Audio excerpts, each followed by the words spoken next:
ಮೊದಲನೇದಾಗಿ ಕಲಿಯುಗ ಅಂತ್ಯ ಆಗೋ ಕಾಲ ಹತ್ರ ಬಂದಿದೆ ಅಂತ ನನಗೂ ಕೂಡ ಅನಿಸ್ತಾ ಇದೆ.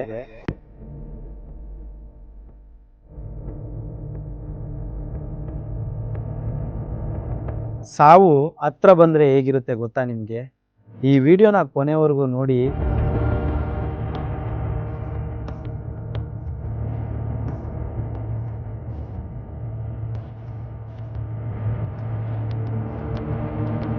ಕೊನೆಗಾಲದಲ್ಲಿ ಬಾಯಿಗೆ ನೀರು ಬಿಡಬೇಕು ಅಂತ ಭಗವಂತ ಹೇಳ್ತಾರೆ. ಅಂಥದ್ರಲ್ಲಿ ರಕ್ತ ಸಂಬಂಧಿಗಳ ಇಂಥ ಹೀನ ಕೃತ್ಯವನ್ನ ಎಸಕಿದ್ರೆ ಯಾರ ಹತ್ರ ಕೇಳಬೇಕು ಅಂತ ನನಗಂತೂ ಅರ್ಥ ಆಗ್ತಾ ಇಲ್ಲ. ಮಕ್ಳಿದಾರ ನಿಮ್ಗೆ? ಯಜಮಾನ್ರು? ಆಸ್ತಿ ಅದೆಲ್ಲ ಇದ್ದಿದ್ರೆ ಚೆನ್ನಾಗಿ ನೋಡ್ಕೊಂಡಿರೋರು ಯಾರಾದ್ರು ಇಲ್ವಲ್ಲ, ಅದಕ್ಕೆ ಯಾರು ನೋಡ್ಕೊಳಲ್ಲ.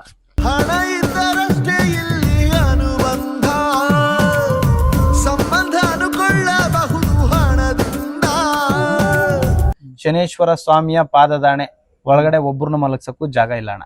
ಹೌದು, ಬೇಕಾದ್ರೆ ಹೋಗಿ ಚೆಕ್ ಮಾಡ್ಕೊಂಡು ಬಂದು ಆಮೇಲೆ ಮತ್ತೆ ಹೇಳಿ ನೀವು ನಂಗೆ. ಒಬ್ಬರನ್ನ ಮಲಗ್ಸಕ್ಕೂ ಜಾಗ ಇಲ್ಲ. ಆದ್ರೂ ಕೂಡ ಈ ರೀತಿ ಪರಿಸ್ಥಿತಿಲಿ ಇದಾರೆ ಅಂದ ತಕ್ಷಣ ಅವ್ರನ್ನ ಕರ್ಕೊಬನ್ನಿ ಅಂತ ಹೇಳಿದೀವಿ. ಸತ್ತ ಮೇಲೆ ಶಾಂತಿ ಕೋರಿ ಎಸೆವರು ಅಸ್ತಿಯ, ನಮಗೆ ಏನು ಬೇಡವೆಂದು ಎಸೆವರೇ ಆಸ್ತಿಯ. ನಾನು ನನ್ನ ಮನಸ್ಪೂರ್ವಕವಾಗಿ ಯಾವಾಗ್ಲೂ ಒಬ್ಬರಿಗೆ ಒಳ್ಳೇದನ್ನೇ ಬಯಸುತ್ತೆ. I mean it. ನಿಜವಾಗ್ಲೂ ಹೇಳ್ತಾ ಇದೀನಲ್ಲ, ಕರುಳು ಚುರುಕನ್ನತ್ತೆ, ಬಹಳ ಬೇಜಾರಾಗತ್ತೆ. ಇವರ ಅಕ್ಕನ ಮಗ ಅಂತೆ, ಕರ್ಕೊಂಡು ಬಂದು ರೋಡಲ್ಲಿ ಬಿಟ್ಟು ಟಾಟಾ ಬಾಯ್ ಬಾಯ್ ಸಿ ಯು ಅಂತ ಹೇಳ್ಬಿಟ್ಟು ಹೊರಟೋಗಿದ್ದಾನೆ. ಇವತ್ತು ಸಾರ್ವಜನಿಕರು ಆ ತಾಯಿಯ ರಕ್ಷಣೆಗೆ ಮುಂದಾಗಿದ್ದಾರೆ. ಶತ್ರುಗಳಿಗೂ ಬೇಡ ಅಂತ ನನಗನ್ನಿಸ್ತಾ ಇದೆ. ಆದ್ರೆ ಸಾವು ಇಷ್ಟು ಭಯಂಕರವಾಗಿ ಯಾರಿಗೂ ಬರಬಾರ್ದ್ರಿ, ಅಥವಾ ಬದುಕಿದ್ದಾಗ ಮನುಷ್ಯ ಇಷ್ಟು ನರಕವನ್ನ ಯಾವತ್ತೂ ನೋಡಬಾರ್ದು ಅನ್ನೋದು ನನ್ನ ಒಂದು ಭಾವನೆ. ಸೊ ನಿಜವಾಗ್ಲೂ ಬಹಳ ಬೇಜಾರಾಗ್ತಿದೆ ನನಗೆ. ಈ ರೀತಿ ದೃಶ್ಯಗಳನ್ನ ತೋರಿಸ್ಬಿಟ್ಟು ವ್ಯೂಸು, ಕಮೆಂಟ್ಸು, ಲೈಕ್ಸು ಇದೆಲ್ಲ ಏನು ಅವಶ್ಯಕತೆ ಇಲ್ಲ ನಮಗೆ. ಆದರೆ ಈ ಪರಿಸ್ಥಿತಿಗಳನ್ನೆಲ್ಲ ನೀವೆಲ್ಲ ನೋಡಿ ಕನಿಷ್ಠ ಪಕ್ಷ ಸಂಬಂಧದ ವ್ಯಾಲ್ಯೂಗಳು ನಿಮಗೆ ಗೊತ್ತಾಗಲಿ. ಸಂಬಂಧದ ಭಗವಂತ ತಂದೆ ತಾಯಿನ ಸಂಬಂಧಿಕರನ್ನ ಯಾಕೆ ಸೃಷ್ಟಿ ಮಾಡ್ದ? ನಮ್ಮ ಕಷ್ಟದ ದಿನಗಳಲ್ಲಿ ಅವರು ನಮಗೆ ಆಗ್ಲಿ, ಹೆಗಳು ಕೊಡ್ಲಿ, ನಮ್ಮ ಕಣ್ಣೀರನ್ನು ಒರೆಸ್ಲಿ ಅಂತ. ಅಂಥ ವ್ಯಕ್ತಿಗಳೇ ನಮ್ಮನ್ನ ದೂರ ಮಾಡಿದ್ರೆ ಅಥವಾ ಅಂಥ ವ್ಯಕ್ತಿಗಳೇ ನಮ್ಮನ್ನ ಬೀದಿಗೆ ತೆಳೆದ್ರೆ ನಾವು ಯಾರ ಹತ್ರ ಹೋಗಿ ಕೇಳಬೇಕು? ಸೊ ತೆಗೀರಿ. ನಮಸ್ಕಾರ. ಎಲ್ಲಿಂದ ಬರ್ತಾ ಇದ್ದೀರಾ ಎಲ್ಲ? ಸರ್, ಮಾಗಡಿಪಳ್ಳಿ. ಓಕೆ. ಇವರು ಕುಣಿಗಲ್ ತಾಲೂಕು ಮಾಗಡಿಪಾಳ್ಯ ಅನ್ನೋ ಒಂದು ಊರಿಂದ ಬರ್ತಾ ಇದ್ದಾರೆ. ಕುಣಿಗಲ್ ತಾಲೂಕು ಮಾಗಡಿಪಾಳ್ಯ ಅನ್ನೋ ಒಂದು ಗ್ರಾಮದಿಂದ ಬರ್ತಾ ಇದ್ದಾರೆ. ನೀವೇ ಹೇಳ್ತಾ ಇದ್ದೀರಾ ಇವ್ರಿಗೆ ಯಾರು ಸಂಬಂಧಿಕರಿಲ್ಲ ಅಂತ. ಬಟ್ ಅವ್ರು ಹೇಳ್ತಿದ್ದಾರೆ ನಮ್ಮ ಅಕ್ಕನ ಮಗನೇ ಆಗ್ಬೇಕು, ಅವರು ತಂದು ನನ್ನನ್ನ ಬಿಟ್ಟು ಹೋಗಿದ್ದಾರೆ ಅಂತ. ಬಟ್ ಇಲ್ಲಿ ಎಷ್ಟು ಸತ್ಯನೋ ಎಷ್ಟು ಸುಳ್ಳ ಭಗವಂತನಿಗೆ ಗೊತ್ತು, ನನಗಂತೂ ಗೊತ್ತಿಲ್ಲ. ಬಟ್ ನಿಜ ಹೇಳ್ಬೇಕು ಅಂದ್ರೆ ಅವರು ಸಾವು ಬದುಕಿನ ಮಧ್ಯೆ ಅಂತೂ ಹೋರಾಡ್ತಾ ಇದ್ದಾರೆ. ಆದ್ರೆ ಯಾಕೆ ಅವರು ಸಂಬಂಧಿಕರು ಇದ್ರು ಅವ್ರನ್ನ ನೋಡ್ತಾ ಇಲ್ಲ ಅನ್ನೋದ್ರ ಬಗ್ಗೆ ನನಗೆ ಗೊತ್ತಿಲ್ಲ. ಆದ್ರೆ ಎದ್ದು ನಡ್ಕೊಂಡು ಓಡಾಡುವಂತ ಸ್ಥಿತಿಯಲ್ಲಿ ಅವ್ರು ಇದಾರ ಅಣ್ಣ? ಸರ್, ಇಲ್ಲ. ಖಂಡಿತವಾಗ್ಲೂ ಎದ್ದು ನಡೆದಾಡುವಂತ ಸ್ಥಿತಿಯಲ್ಲಿ ಅವ್ರು ಇಲ್ಲ. ಅಮ್ಮ, ಏನ್ ಹೆಸರು ನಿಮ್ದು? ಕಮಲಮ್ಮ. ಎದಳಿ ಮೇಲೆ, ಎದಳಕ್ ಆಗಲ್ಲ. ಇದು ಮನುಷ್ಯನ ಜೀವನ. ಅಮ್ಮ, ಯಾವ ಊರು ನಿಮ್ದು? ಮಾಗಡಿಪಾಳ್ಯ. ನೀವು ನೋಡ್ಬೋದು ಸ್ನೇಹಿತರೆ, ಇವರ ಕೈಯನ್ನೇ ಇವ್ರು ಎತ್ತೋದಕ್ ಸಾಧ್ಯ ಇಲ್ಲ. ಅಂಥದ್ರಲ್ಲಿ ಒಂದು ಜಾಗದಲ್ಲಿ ಈ ಬ್ಯಾಗು, ಕರೆಕ್ಟಾ ಸರ್? ಹೌದು. ಈ ಬ್ಯಾಗು ಮತ್ತೆ ಚಾಪೆ ಎಲ್ಲವನ್ನ ಹಾಸಿ ಇವರನ್ನ ತಂದು ಅಲ್ಲಿ ಮಲಗಿಸಿ ಬಿಟ್ಟು ಹೋಗಿದ್ದಾರೆ. ಅಂತ ಮಹಾನ್ ಪಾಪಿಗಳಿಗೆ ಭಗವಂತ ಮುಂದೆ ಏನಿಟ್ಟಿದನೋ ಅದು ದೇವ್ರಿಗೆ ಗೊತ್ತು. ಅವ್ರು ಒಳ್ಳೆಯವರ ಕೆಟ್ಟವರ ಬೇಕಂತ ಮಾಡಿದಾರ ಏನು ನನಗೆ ಗೊತ್ತಿಲ್ಲ. ಬಟ್ ಆದ್ರೆ ಸಾವು ಬದುಕಿನ ಮಧ್ಯೆ ಹೋರಾಡ್ತಿರ್ತಕ್ಕಂಥ ವ್ಯಕ್ತಿ ಅನಾಥವಾಗಿದ್ರು ಪರವಾಗಿಲ್ಲ, ಅಂತ ವ್ಯಕ್ತಿನೂ ಕೂಡ ಕಾಪಾಡಬೇಕು ಅಂತ ಭಗವಂತ ಹೇಳ್ತಾರೆ. ಸೊ ಇವರ ಪರಿಸ್ಥಿತಿ ಇವತ್ತು ನೀವು ನೋಡ್ಬೋದು. ಇಲ್ಲಿ ಕೈ ಕಾಲು ಎಲ್ಲ ಊದ್ಕೊಂಡ್ಬಿಟ್ಟಿದೆ. ಅಮ್ಮ, ನಿಮ್ಮ ಹೆಸರು? ಊಟ ಮಾಡಿದ್ರಾ? ಯಾರ್ ತಂದ್ ಬಿಟ್ಟಿತ್ ನಮ್ಗೆ ರೋಡ್ಗೆ? ಅವನೇ ಅಂದ್ರೆ ಅಕ್ಕನ್ ಮಗ ಅಷ್ಟೇ ಗೊತ್ತಿರೋದು? ಮಕ್ಳಿದಾರ ನಿಮ್ಗೆ? ಯಜಮಾನ್ರು?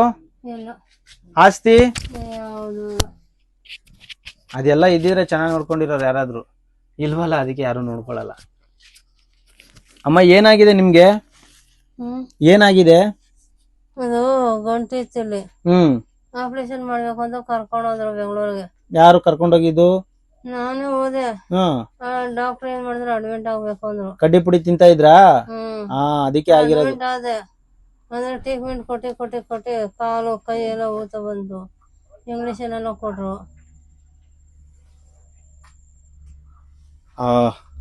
ಸ್ನೇಹಿತರೆ, ಎಲೆಡಿಕೆ ತಿನ್ನೋದು ತಪ್ಪೇನಲ್ಲ, ಒಳ್ಳೇದೇ ಆರೋಗ್ಯಕ್ಕೆ. ಆದ್ರೆ ಕಡ್ಡಿ ಪುಡಿ ತಿನ್ನೋದ್ರಿಂದ ಈ ರೀತಿ ಸಮಸ್ಯೆ ಆಗತ್ತೆ. ನೋಡಿ, ಇವ್ರಿಗೆ ಕಂಪ್ಲೀಟ್ ಗಂಟ್ಲೇ ನೋವಿಲ್ಲ.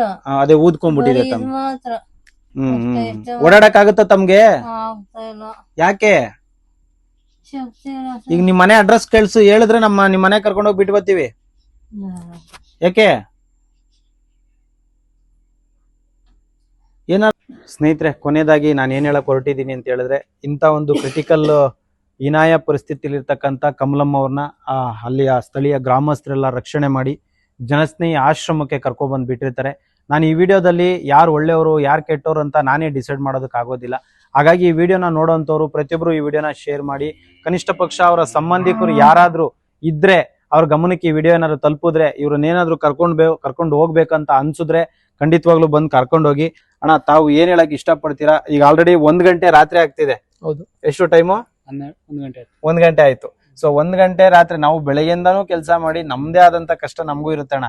ಸೊ ಇಷ್ಟೊತ್ತಲ್ಲೂ ಕರ್ಕೊಂಡ್ ಬಂದಿದ್ದೀರಾ ಅಂದ್ರೆ ನಿಜ ಹೇಳ, ನಿಮ್ಗೆ ಇನ್ನೊಂದು ಶನೇಶ್ವರ ಸ್ವಾಮಿಯ ಪಾದದಾಣೆ, ಒಳಗಡೆ ಒಬ್ರನ್ನ ಮಲಗ್ಸಕ್ಕೂ ಜಾಗ ಇಲ್ಲ ಅಣ್ಣ. ಹೌದು.